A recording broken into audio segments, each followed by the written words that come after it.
नमस्कार, आपण पाहत आहात न्यूज स्टेशन 7 मराठी। कृष्णा सहकारी साखर कारखान्याची 69वी वार्षिक सर्वसाधारण सभा कारखान्याचे चेअरमन डॉक्टर सुरेश भोसले यांच्या अध्यक्षतेखाली तसेच आमदार डॉक्टर अतुलबाबा भोसले यांच्या प्रमुख उपस्थितीत संपन्न झाली। यावेळी सभेपुढील सर्व विषय एकमताने मंजूर करण्यात आले। कारखाना आर्थिकदृष्ट्या सक्षम असून आगामी काळात एआय तंत्रज्ञानाचा देखील वापर करण्यात येणार असल्याचं चेअरमन डॉक्टर सुरेश भोसले यांनी सांगितलं। कृष्णा सहकारी साखर कारखान्याची 69वी वार्षिक सर्वसाधारण सभा कारखान्याचे चेअरमन डॉक्टर सुरेश भोसले यांच्या अध्यक्षतेखाली पार पडली। या सभेला आमदार डॉक्टर अतुलबाबा भोसले यांची प्रमुख उपस्थिती लाभली होती। या वार्षिक सर्वसाधारण सभेसाठी संचालक व सभासद मोठ्या संख्येने हजर राहिले होते। सभेपुढील सर्व विषय एकमताने मंजूर करण्यात आले।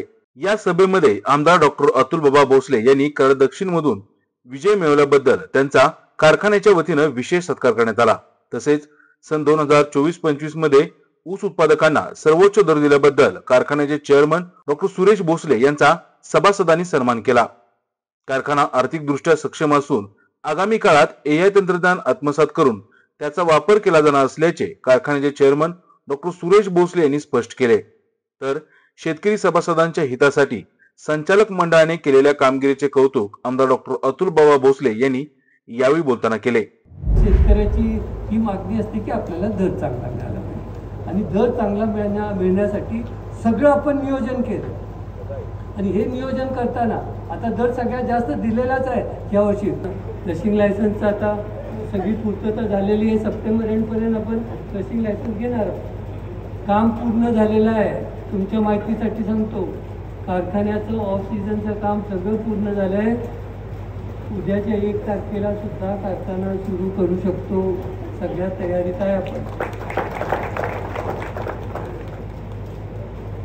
तेव्हा आता दुसरा काही जास्त विषय घेत नाही। एकच विषय आहे तो सांगायचं राहिलं की आपण प्रशिक्षणासाठी सभासदांना पाठवत असतो आणि गेल्या काही वर्षामध्ये जवळजवळ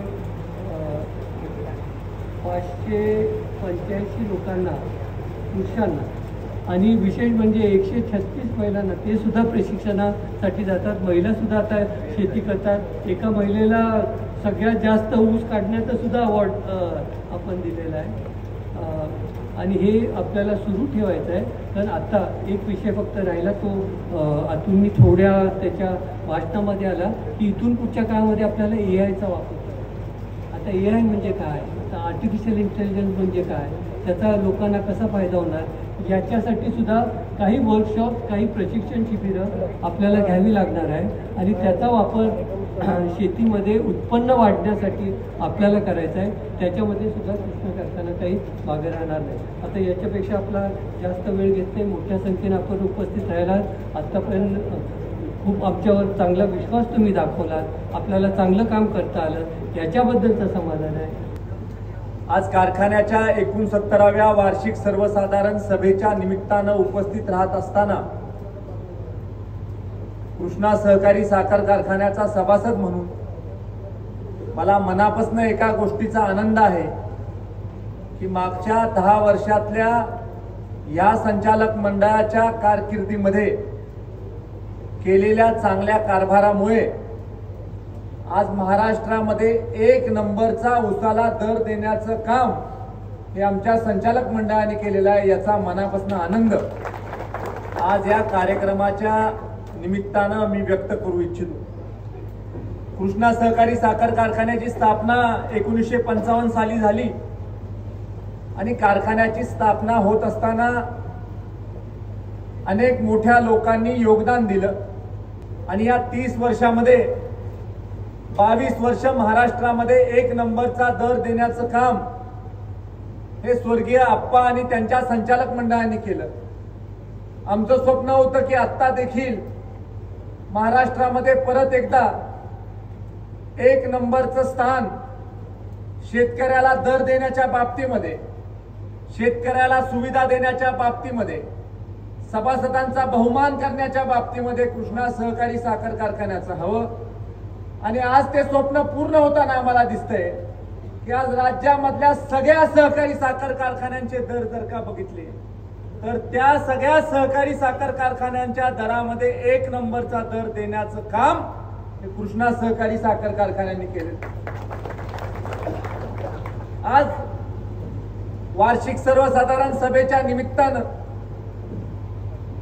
चेअरमन साहेबांनी सांगितलं की 2015 पासून 2025 पर्यंत 10 वर्षामध्ये फेअर अँड रिन्युमरेटिव्ह प्राइस FRP याच्यापेक्षा 134 कोटी रुपये जास्तीचं देण्याचं काम कृष्णा सहकारी साखर कारखान्याने केलं. आणि एवढ्याच 134 कोटीवर आपण थांबलेलो नाही, तर 69 कोटी रुपयाची साखर मोफत सभासदाला पोहोचवलेली आहे. आणि मागच्या संचालक मंडळाने 60 कोटी रुपयाचं कर्ज घेऊन FRP पूर्ण करण्यासाठी कर्ज घेतलं होतं. त्या कर्जाची परतफेड देखील आमच्या संचालक मंडळाने केलेली आहे. याचा अभिमान देखील मला सभासद म्हणून वाटतो. या सगळ्याचा हिशोब केला तर 264 कोटी रुपये आगाव या संचालक मंडळाने सभासदाला देण्याच्या बाबतीमधलं काम पूर्ण केलेलं आहे. आणि ही आकडेवारी सभासदापर्यंत पोहोचणं गरजेचं आहे. वार्षिक सर्वसाधारण सभेच्या निमित्तानं ही आकडेवारी सभासदापर्यंत पोहोचवण्याचं काम माझ्या पत्रकार बांधवांना मी विनंती करतो की आपण हे काम करावं. आणि खेळीमेळीच्या वातावरणामध्ये जनरल बॉडी आमची पार पडली याचा खऱ्या अर्थानं अभिमान मला कारखान्याचा सभासद म्हणून वाटतो. कृष्णा कारखान्याची जनरल बॉडी म्हणजे तुम्हाला माहित आहे, पूर्वी काय होता आपला इतिहास की कारखान्याची जनरल बॉडी म्हणजे कुस्तीचा आखाडा असायचा, घोषणाबाजी व्हायची, काय काय व्हायचं. पण आज या संचालक मंडळावर सभासद बांधवांनी टाकलेला विश्वास आहे, सभासद बांधवांनी केलेलं प्रेम आहे, सभासद बांधवांनी एकमुखानं करणाऱ्या सगळ्या निर्णयांना एक प्रकारे शिक्कामोर्तब करण्याचं काम आजच्या जनरल बॉडीच्या माध्यमातून झालेलं आहे. की सगळ्या सभासदांनी एकमुखानं जे चांगले कारखान्याच्या फायद्याचे निर्णय घेतले याची अंमलबजावणी, सभासदाच्या एकमुखीच्या निर्णयाची अंमलबजावणी संचालक मंडळाने केली. या एकमुखी साथीचं खऱ्या अर्थानं यश आज या कार्यक्रमाच्या निमित्तानं आपल्याला बघायला मिळतंय. आज या सभेच्या निमित्तानं सगळे ज्येष्ठ सभासद देखील मोठ्या संख्येनं उपस्थित आहेत. या सगळ्या ज्येष्ठ सभासदांना देखील माझा शब्द आहे की आज जो महाराष्ट्रामध्ये उच्चांक आपण केलेला आहे आणि जी आपली परंपरा आहे ती परंपरा भविष्य काळामध्ये कायम ठेवण्यासाठी परिपूर्णपणे आमचं संचालक मंडळ भविष्य काळामध्ये देखील काम करेल. आणि आपला आशीर्वाद सदैव आपण आमच्या पाठीशी ठेवावा